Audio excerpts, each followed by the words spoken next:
GR9 Telugu టీవీకి స్వాగతం. Karimnagar Bharatiya Janata party అభ్యర్థి ప్రస్తుత కరీంనగర్ ఎంపీ బండి సంజయ్ సిరిసిల్లలో మాట్లాడుతూ కాంగ్రెస్ పార్టీని విమర్శించిన ముందుగా తీవ్రంగా తప్పుపడుతూ రైతుల కోసం నల్ల చట్టాలు తీసుకొచ్చినటువంటి మీరా మాట్లాడదని చెప్పాను. అటు రైతన్నలకు నల్ల చట్టాలు తెచ్చిండ్రు, నేతన్నలను జీఎస్టీ పరిధిలో తీసుకొని పోయి నిత్యావసర వస్తువుల ధరలు పెంపొందించి పెట్రోల్ డీజిల్ ధరలు పెంపొందించి ఈరోజు డిక్టేటర్షిప్ పరిపాలన అందించి నియంత్రిత పరిపాలన అందించినటువంటి మీరు కాకమ్మ కబుర్లు చెప్తే వింటూ ఇక్కడ ప్రజలు ఎవరు సిద్ధంగా లేనటువంటి మాట సందర్భంగా చెబుతూ రాముడు అందరివాడన్నాం, రాముడిని మా తాత ముత్తాతల నుంచే మేము పూజలు చేస్తున్నాం, కళ్యాణం చేస్తున్నాం అని చెప్పి మేమంటుంటే రాముడిని ఆరాధించే వాళ్ళను మీరు రాముడు కోటును పెట్టి లేదా మేము అన్నటువంటి అంశాన్ని తప్పుదారి పట్టించేటువంటి విధంగా ఏదైతే ప్రయత్నం చేస్తున్నదో మానుకోమని సందర్భంగా చెప్తూ గతంలో పొన్నం ప్రభాకర్ గారు ఏం చేశారంటే మేము అనేక సభలు చెప్పినాం. తిరుపతి రైలు తీసుకొచ్చినాం, పాస్పోర్ట్ కార్యాలయం తీసుకొచ్చినాం, అనేక స్కూల్స్ తీసుకొచ్చినాం చెప్పినాం, అనేక ఆసుపత్రులు తీసుకురాగలిగినాం చెప్పినాం. కరీంనగర్ పార్లమెంట్ లో చెప్పడానికి మేము ఒక 5 నుంచి 10 చెప్పినాం. నీవు ఒకటన్నా చేసినావు పార్లమెంట్ మెంబర్ గా అంటే ఏ ఒక్కటి సమానం చెప్పకుండా డొంక తిరుగుడు సమానం చెప్పడం మానుకోవాల్సిందిగా ఈ సందర్భంగా మేము కోరుతూ ఈరోజు కరీంనగర్ పార్లమెంట్ పరిధిలో వేములో రాజన్న ఆలయం ఉంది, కొండగట్టు అంజన్న ఆలయం. ప్రసాద్ పథకం కింద కేంద్రం నుంచి ఆయా దేవాలయం నిధులు తీసుకొచ్చేటువంటి అవకాశం ఉన్నా ఇదే తెలంగాణ రాష్ట్రంలో ఓవైపు జోగులాంబకు నిధులు విడుదలైన, ఓవైపు రామప్ప ఆలయానికి నిధులు మంజూరైనాయి.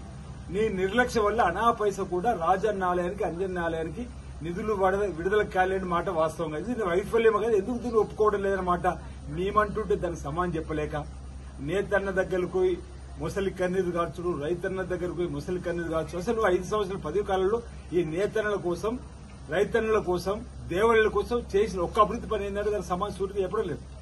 ఈరోజు నేతన్నలకు సిరిసిల్లలో బకాయి పడ్డ 200 పైచిలు కోట్లు ఎవరి హయాంలో ఉంటున్నా.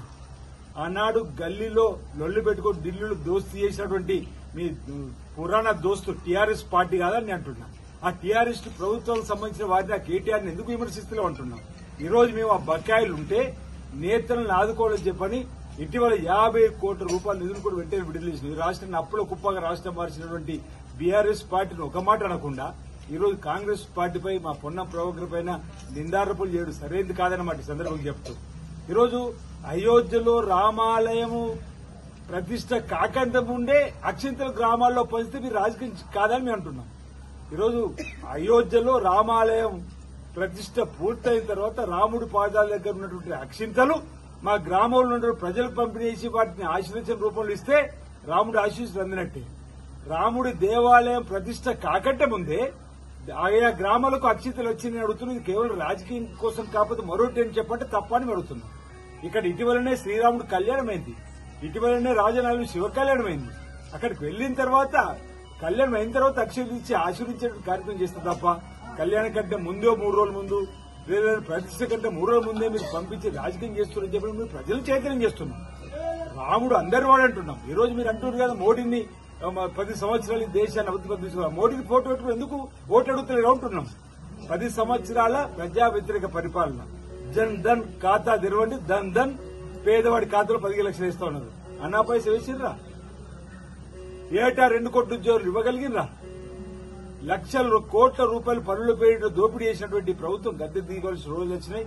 ఈరోజు రాహుల్ గాంధీ గారి పర్యటన కన్యాకుమారి నుంచి కాశ్మీర్ వరకు, మణిపూర్ నుంచి ముంబై వరకు భారత్ జోడో పేరిట భారతదేశానికి న్యాయం చేయడానికి చేసిన పాదయాత్రలో ప్రజలు ఈ కాంగ్రెస్ వైపు చూస్తున్న తరుణంలో ఈరోజు బెంబెలెత్తిపోయి ఇష్టానుసారంగా మాట్లాడిన మాటను మానుకోవాల్సిందిగా ఈ సందర్భంగా మనవి చేస్తూ రైతన్నుల కోసం మీరు నల్ల చట్టాలు తెచ్చారు, నేతన్నల కోసం జీఎస్టీ పరిధిలో తీసుకుని వచ్చారు, సామాన్య ప్రజలకు 80 రూపాయల మంచి 180 రూపాయలు చేశారు.